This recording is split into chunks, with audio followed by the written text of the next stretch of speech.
இந்த படம் வந்து மிகப்பெரிய ஒரு வசூலை குவித்திருக்க வேண்டிய படம். படத்துல உள்ள கதையே இல்லாம ஒரு அஜித்தோடைய ஒரு பில்டப் சீன்ஸை மட்டும் வச்சு படத்தை ஓட்டிடணும்னு நினைச்ச ஒரு தப்பு இந்த படம் இந்த மாதிரி இருக்கு. ஏன்னா இந்த படம் இல்லாட்டி 1000 கோடி அடிக்க வேண்டிய படம். அந்த படத்துக்கு அவ்வளவு ஹைப் இருந்துச்சு. அப்படிப்பட்ட ஒரு படத்தை வந்து கதைங்கிற ஒரு பேஸ் வேணும் இல்லையா? தமிழ் ஆடியன்ஸ் அஜித் ஆடியன்ஸ் ஏத்துக்குவாங்க, ரசிகர் ஏத்துக்குவாங்க. அதர் லாங்குவேஜுக்கு போறப்ப அவனுக்கு புரியணும்ல. முந்தைய படம்லாம் பார்த்திருக்கணும், ரெஃபரன்ஸ் தெரியும்ல. நீங்க அதுதான் சிக்கல். மங்காத்தால இருந்து ஒரு லிங்க் எடுத்து போறீங்க. நமக்கு தெரியும், தெலுங்குல இருக்க ஆடியன்ஸ்க்கு எப்படி தெரியும், ஹிந்தில இருக்க ஆடியன்ஸ்க்கு எப்படி தெரியும், மலையாளத்துல இருக்க ஆடியன்ஸ்க்கு எப்படி தெரியும். நீங்க என்னதான் பாட்டை பயன்படுத்தினாலும் ரீமிக்ஸ் பண்றப்ப அது கண்டிப்பாக அந்த படைப்பாளிட்ட என்ஓசி வாங்கணும். இந்த பாட்டை வந்து அவங்க வந்து சிதைச்சிருக்கிறாங்க அப்படிங்கிற ஒரு கம்ப்ளைண்ட்டும் அவர் கொடுத்துருக்காரு. இதுக்கு எல்லாமே ஒண்ணுமே கிடையாது. படம் ரிலீஸ் ஆகிறதுக்கு முன்னாடி இவருக்கு ஒரு மாலையை போட்டு ஒரு பிளஸிங்ஸ் வாங்கிட்டு வந்தாங்கன்னா முடிவு இருக்கு. எல்லாருக்கும் காப்பி ரைட்ஸ்ல பணம் போகுது, எல்லாருக்கும் பணம் வாங்குறாங்க. யாரும் பணம் வாங்காம இது பண்றது இல்ல. எல்லாருடைய பாட்டையும் நீங்க ஆர்கெஸ்ட்ரா போனாலும் பணம் கட்டணும். நான் ஒரு இசையமைப்பாளர், நான் ஒரு கம்போசர், 40 வருஷமா அந்த பாட்டு ஒன்றும் உயிரோட இருக்கு. என்ன நீங்க ஒரு ஆளாவே மதிக்கல நீங்க அப்படின்னா அந்த கோவம் வரதான் செய்யும்.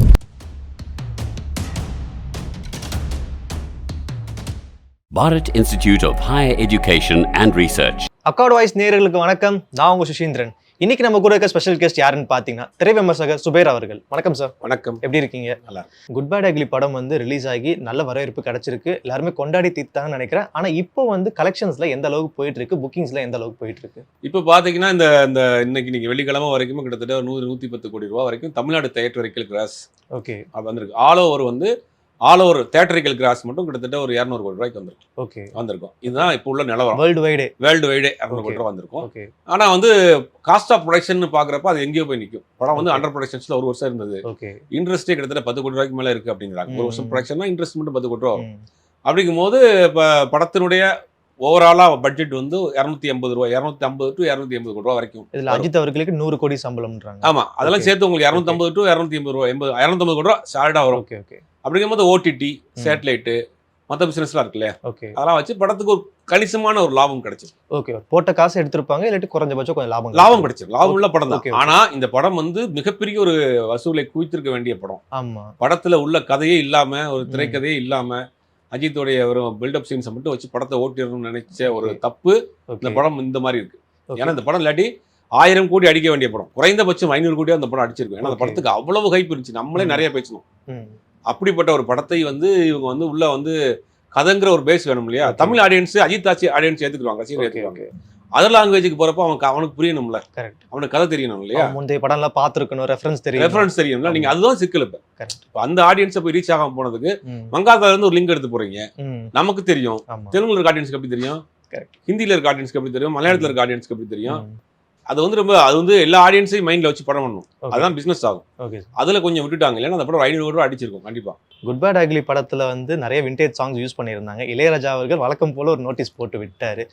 அவருக்கு இந்த நோட்டீஸ் போடுறதுனால அவருக்கு என்ன ஒரு லாபம் கிடைக்க போகுது? ஏன்னா அவரோட சாங்ஸை யூஸ் பண்ணி படத்துக்கு ப்ரொமோட் பண்றாங்க. அதுக்கு அவரு தானே பெருமைப்படணும். எதுக்காக இந்த விஷயங்கள் பண்ணிக்கிட்டே? இளையராஜா இன்னைக்கு இந்தியாவில் மதிக்கக்கூடிய ஒரு நபர். இன்னைக்கு சிம்பொனியை உலக அளவுல கொண்டு போயிருந்து வச்சிருக்காரு. 40 வருஷத்துக்கு முன்னாடி போட்ட பாட்டை இன்னைக்கு பிறந்த குழந்தைங்க ரசிக்குது. அப்ப நீங்க வந்து ஒரு பாடலை பயன்படுத்துறீங்க அப்படின்னா, இந்தியனுடைய அரசியலமைப்பு சட்டத்துல கான்ஸ்டிடியூஷன் என்ன இருக்குன்னா, அறிவுசார் உரிமைன்னு ஒரு ஆக்ட் இருக்கு. நீங்க ஒரு எழுத்தாளரா இருக்கீங்க, ஒரு பெயிண்டரா இருக்கீங்க, ஒரு கதையாசிரியரா இருக்கீங்கன்னா, நீங்க அது வேற ஒரு கம்பெனிக்கு வித்துட்டாலும் கூட நீங்க உங்களுக்கும் அது மறைமுகமான ஒரு பார்ட்னர் தான். உங்களுக்கும் அதுக்குள்ள ராயல்ட்டி வரணும் அப்படிங்கிற ஒரு ஆக்ட் இருக்கு.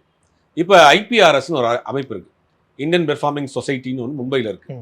அதுல வந்து என்ன பண்றாங்கன்னா, தமிழ்நாட்டில் இருக்கக்கூடிய எல்லா இசையமைப்பாளர்களும் அந்த ஐபிஆர்எஸ்ல இருக்கிறாங்க. ஐபிஆர் இப்போ ஒரு பாட்டை நீங்க பயன்படுத்துறீங்க, தேவாவுடைய மியூசிக் பயன்படுத்துறீங்க, இல்ல வித்யாசாகருடைய பாட்டை பயன்படுத்துறீங்கன்னா, நீ ஐபிஆர்எஸ்க்கு ஒரு மெயில் போட்டு எனக்கு இந்த பாட்டை பயன்படுத்த போறேன், இதுக்கு என்ன அமௌண்ட் நீங்க கேட்குறீங்கன்னா ஒரு அமௌண்ட் கொடுப்பாங்க. அந்த ஐபிஆர்எஸ் உங்களுக்கு என்ஓசி கொடுத்துரும். நீங்க அந்த பாட்டை பயன்படுத்திக்கலாம், எந்த பிரச்சனையும் இல்லை. அந்த ஐபிஆர்எஸ் அந்த பணத்தை வாங்கி இசையமைப்பாளருக்கு, தயாரிப்பாளருக்கு, ஆடியோ ரைட்ஸ் வச்சிருக்கிறவருக்கு, மியூசிக் டைரக்டருக்கு, பாடலாசிரியர் எல்லாத்துக்கும் பிரிச்சு கொடுத்துருவாங்க. எந்த பிரச்சனையும் கிடையாது. இளையராஜாவும் இந்த ஐபிஆர்எஸ்ல இருந்தார். பட் அந்த ஐபிஆர்எஸ் வந்து கொஞ்ச நாளைக்கு முன்னாடி வந்துட்டு இவருடைய பாடல்களை இவரே தான் லீகலா டீம் வச்சு பண்றாரு. இப்போ இந்த படம் 70-80 காலகட்டங்கள் இளையராஜாவினுடைய படங்கள் எல்லாம் வந்து பல படங்களுடைய ரைட்ஸ் அவரே வச்சிருக்கிறாரு. அன்னைக்கெல்லாம் வந்து இளையராஜா வந்து பீக்ல இருக்கிறாரு. அப்ப இந்த படத்துக்கு இவ்வளவு சம்பளம் பிளஸ் ஆடியோ ரைட்ஸ் இப்படிதான் வாங்கியிருக்காரு. பெரும்பாலான படத்துக்கு ஒரு சம்பளம் பிளஸ் ஆடியோ ரைட்ஸ் போதும். அன்னைக்கு இளையராஜா பாட்டு இருந்தாலே அந்த படம் வந்து பிசினஸ் ஆயிருக்கும். அந்த படத்தை யார் நடிச்சிருக்காங்க, யார் டைரக்டர், யார் ஹீரோலாம் தேவையில்லை. இசைஞானியின் இசையில் இந்த படம் சோன் படம் அப்படின்னு காலையில பூஜை போட்டாங்கன்னா அன்னைக்கு நைட்டே அந்த ஆல் ஏரியா சோல்ட் அவுட் லாபம் எடுத்துருவாங்க. அப்படி உச்சத்துல இருந்தார் இளையராஜா மியூசிக்னா படம் ஓடிடும். அப்ப என்ன பண்ணாருன்னா எனக்கு சம்பளம் உழவு பிளஸ் ஆடியோ ரைட்ஸ் அப்படி நிறைய படங்களுக்கு வாங்கினாரு. அந்த ஆடியோ ரைட்ஸ் இன்னொரு கம்பெனியில் கொடுத்து பண்ணாரு. சில கம்பெனி இவரை நடத்துறாரு. அந்த மாதிரி 70ல இருந்து கிட்டத்தட்ட ஒரு 80-90 வரைக்கும் அவருடைய இது இருக்கு. இளையராஜா படத்தினுடைய ஆடியோ பிரச்சனைனா 2000க்கு மேல உள்ள படங்கள்ல எதுவுமே வராது. ஓகே, எல்லாமே அவங்கவுங்க வேற ஆடியோ நிறுவனம் வாங்கிட்டாங்க. அழகி படம்லாம் வேற ஒரு கம்பெனி வச்சிருக்காங்க, அவங்கள்ட்ட தான் இருக்கு, அதை பயன்படுத்த மாட்டாங்க. அப்போ அந்த நேரங்களில் சில நிறுவனங்கள்கிட்ட வித்துருக்குறாங்க, சில நிறுவனங்கள்ட்ட இவர்கிட்ட இருக்கு, அது சம்பந்தமான வழக்குகள் கோர்ட்ல இருக்கு. இப்போ இவங்க என்ன பண்றாங்கன்னா இந்த படத்துல பயன்படுத்தின ஆடியோவை ஆடியோ நிறுவனத்துல நாங்க வாங்கிட்டோம், இவர்கிட்ட நாங்க வந்து கேட்கல அப்படிங்கிற மாதிரி சொல்றாங்க. அப்ப இவர் என்ன சொல்றாருன்னா எனக்கும் அதுல பங்கு இருக்கு, அந்த அறிவுசார் உரிமையில எனக்கும் அதுல இருக்கு அப்படின்றதுனால தான் கேஸ் போட்டிருக்காரு.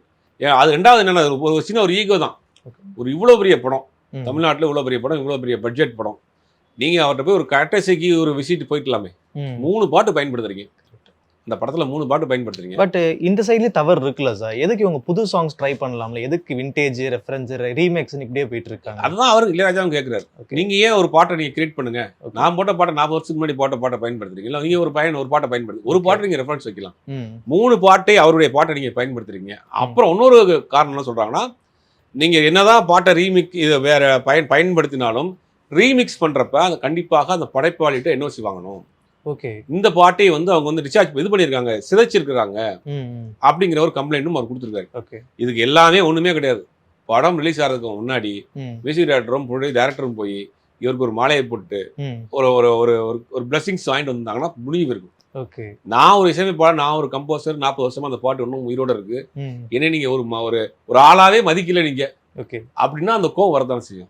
இப்போ அதுதான் பிரச்சனை. ஸோ இந்த இஷ்யூ வந்து எப்படி சால்வ் பண்ண போறாங்க? ஒன்று படத்துல இருந்து அந்த பாட்டை நீக்கணும்னாங்க, இல்லாட்டி இவருக்கு வந்து 5 கோடி ரூபாய் கொடுக்கணும்ன்றாங்க. எப்படி தான் ஸ்டாப் பண்ணாங்க? இல்ல அது நேரடியாக போய் பேசி அதை சரி பண்ணிடுவாங்க. ஓகே, பண்றதுக்கு வாய்ப்பு இருக்கு. அவரும் காம்ப்ரமைஸ் ஆயிடுவார். ஓகே, அவருக்கும் தெரியும் அதெல்லாம் வந்து இது பண்ண முடியாது. என்னன்னா அடுத்தடுத்து வரக்கூடிய ஆட்கள் இந்த மாதிரி பண்ணிடாதீங்கிற ஒரு வார்னிங் தான். ஓகே, ஓகே, சப்போஸ் பயன்படுத்துனீங்கன்னா என்கிட்ட கேட்டாவது பயன்படுத்துங்கப்பா. ஏன்னா நீங்க ஒரு ஆளையே மதிக்கலைன்னா என்ன அர்த்தம்? அது ஓகே, உலகமே கொண்டாடக்கூடிய ஒரு இசை மேதையை வந்து தமிழ்நாட்டில் ஒரு பெரிய பட்ஜெட் படம் எடுக்கிறீங்க, அது ஏன் பாட்டை 3 பாட்டை வைக்கிறீங்க, நீங்க அவர்கிட்ட காசு கொடுத்து வாங்கிட்டோம், இவர்கிட்ட காசு கொடுத்து வாங்கிட்டோம் அப்படின்னா ஒரு கட்டசை கூட நீங்க அவர் போய் மீட் பண்ணல, ஒரு இது பண்ணல, ஒரு தேங்க்ஸ் கார்டு கூட அவர் போட்டுக்கலாமே. இந்த மாதிரி செயல் வந்து ஏஆர் ரகுமான், தேவா அவர்கள் இவங்க யாருமே பண்றது இல்லையே, ஏன் இளையராஜா மட்டும் பண்றாருன்னு சொல்லிட்டு இளையராஜா மட்டுமே ஒரு சைடு கார்னர் பண்ணிட்டு. நல்ல கேள்வி.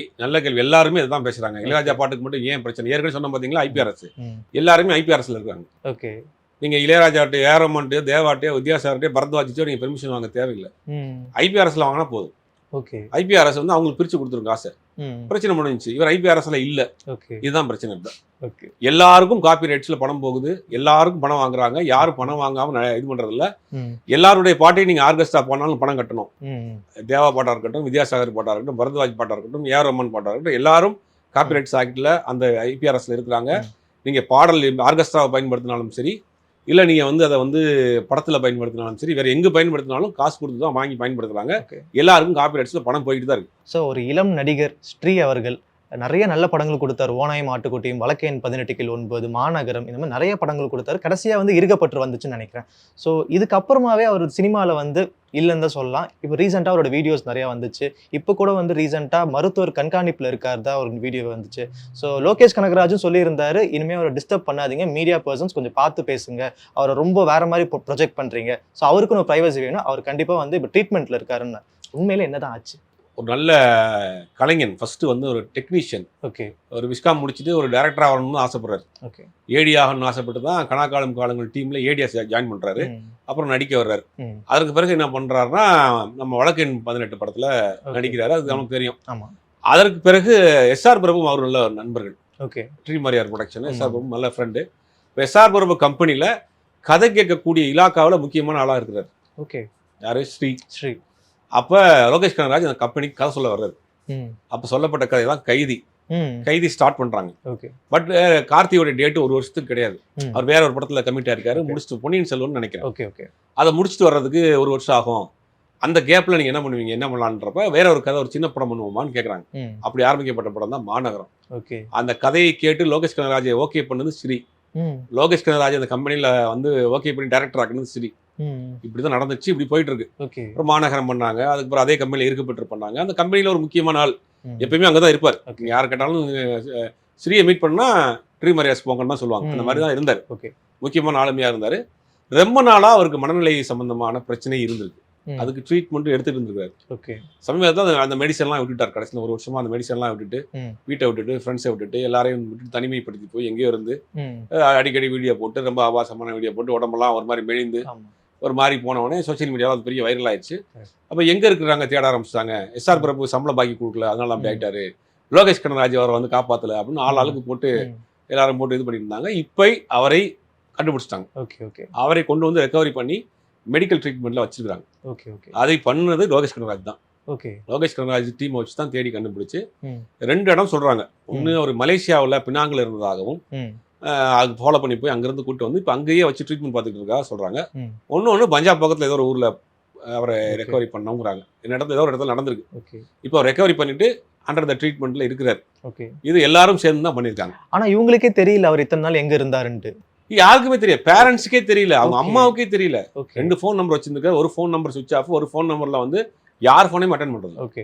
அவருடைய காலேஜ் மேட்ஸ் ஃப்ரெண்டு யாருமே யாருடைய ஃபோனும் அட்டன் பண்ணுறது. அப்பப்போ வீடியோ போடுறது, ஃபோனை ஆஃப் பண்ணி வச்சுருது, யார் ஃபோனும் அட்டன் பண்ணுறதில்ல. இந்த மாதிரி தானாக சமையல் பண்ணிட்டு டே 1 இதை சமையல் பண்ணேன், டே 2 இதை சாப்பிட்டேன் அப்படின்னு அவரை வீடியோ போட்டு தன்னை வந்து ஒரு ரூமுக்குள்ளே அடைச்சிட்டார். ஓகே. அடைச்சிக்கிட்டு தன்னை வருத்திக்கிட்டு தன்னுடைய நிலை மறந்து இருந்திருக்காரு. ஓகே. இதற்கு காரணம் வந்து அவர் சம்பளம் பாக்கி நிறைய இருந்துச்சு, நிறைய ப்ரொடியூசர் சம்பளம் தரலன்றாங்க, அதுக்கப்புறம் வாய்ப்புகளும் கிடைக்கலன்றாங்க. இல்லை, அது கிடையாது, தவறான தகவல். முதல்ல இருக்கப்பட்ட படத்துடைய ப்ரொமோஷனுக்கு அவர் அந்த படத்துடைய ப்ரொமோஷன் டைம்லேயே ஒரு வேற மாதிரி ஆயிட்டார். ஓகே. அதற்கு பிறகு இருக்கப்பட்டிருக்க படம் நல்லா போச்சு, நிறைய வாய்ப்புகள் வந்துச்சு, இவரை ரீச் பண்ணவே முடியல. இன்னைக்கு வரைக்கும் சிரிக்க ஒரு ஓப்பனிங் இருக்கு, ஆள் தேடிக்கிட்டு இருக்காங்க, பிடிக்க முடியலையே. ஓகே. இவருக்கு ஏற்பட்ட பிரச்சனை தன்னையே வந்து இது பண்ணிட்டாரு. அதனால தான் ஒழிய இவர் சம்பளத்துக்காகவோ ஒரு வாய்ப்பு இல்லாமலாம் கிடையவே கிடையாது. இன்னைக்கும் இருக்கப்பட்டிருக்க பிறகு நிறைய டேரக்டர்ஸ் ரீச் பண்ணவே முடியல. எங்க இருக்காருன்னு தெரியல, ரெஸ்பான்ஸே இல்லை ஃபோன் பண்ணா. அப்படிங்கும்போது அப்படி எங்க யார் தேடி கண்டுபிடிப்பா? வீட்டில் பேரண்ட்ஸுக்கே தெரியல, வீட்டை விட்டு போய் 1 வருஷம் ஆச்சு. இதெல்லாம் சேர்ந்து ஒரு தனிமைப்படுத்திப்பட்டாரு. இப்போ ரெக்கவரி பண்ணிட்டாங்க. கொஞ்சம் வயசு தான், ஈஸியாக வந்து ரெக்கவரி ஆகி வந்துடுவார். திருப்பி ஒரு பெரிய ரவுண்ட் வருவாருங்கிற நம்பிக்கை இருக்கு, வரட்டும். ஆனா இந்த மாதிரி எங்க ஆக்டர்ஸ் லைக் அங்காடி தெரு படத்தோட ஹீரோ வந்து அதுக்கப்புறம் காணும், அதுக்கப்புறம் வந்து நடிகர் ஜீவன் அவர்கள், அவரு வந்து அதுக்கப்புறம் எந்த ஒரு பெருசா ஒரு அனௌன்ஸ்மெண்ட்டும் இல்லை. இந்த மாதிரி நிறைய விஷயங்கள், இந்த மாதிரி நிறைய நபர்கள் வந்து தமிழ் சினிமாவில் காணா போகிறது வந்து வழக்கமான விஷயம் ஆயிடுச்சா சார்? இல்லை, ஜீவனை பொறுத்த வரைக்கும் பேசிக்காக ஒரு நிறைய பிஸ்னஸ் பண்ணிட்டு இருக்காரு. அதனால வந்து அவர் அதிகமாக படங்களை கான்சன்ட்ரேட் பண்றது இல்லை. அங்காடி தெரு மகேஷெல்லாம் வந்து ஒரு ஆக்சிடென்டலாக சினிமாவுக்கு வந்த நபர். ஓகே. கரெக்டான படங்களை சூஸ் பண்றதுக்கு ஆள் இல்லை, கூட பேக்கப் பண்றதுக்கு ஆள் இல்லை. இதெல்லாம் அவருக்கு ஒரு பெரிய தடுமாற்றங்கள். இந்த மாதிரி புதுசா சினிமாவுக்குள்ள வர்றவங்க ஒரு பேக்ரவுண்ட் இருக்கணும். ஓகே. தன்னை புஷ் பண்ணி கொண்டு போறதுக்கு, பாதுகாக்கிறதுக்கு ஒரு பேக்ரவுண்ட் இருக்கணும். இல்லாமனா அது தடுமாற்றம் தான். ஓகே. அப்போ ஸ்ரீ அவர்கள் மீண்டும் வந்து தமிழ் சினிமாவில் ஒரு கம்பேக் கொடுக்க வாய்ப்பு, மீண்டும் ஒரு கம்பேக் கொடுத்து ஒரு ரவுண்ட் வரணுங்கிறது தான் எல்லாருடைய ஆசை. ஏன்னா ஒரு திறமையான நடிகர், ஒரு திறமையான கலைஞர், அநேகமான ட்ரீட்மெண்ட்ல இருக்கிறாரு. மீண்டும் வந்துருவாருங்கிற நம்பிக்கை இருக்கு. நம்ம நேயர்களுக்காக நிறைய விஷயம் சொல்லியிருக்கீங்க சார், ரொம்ப நன்றி.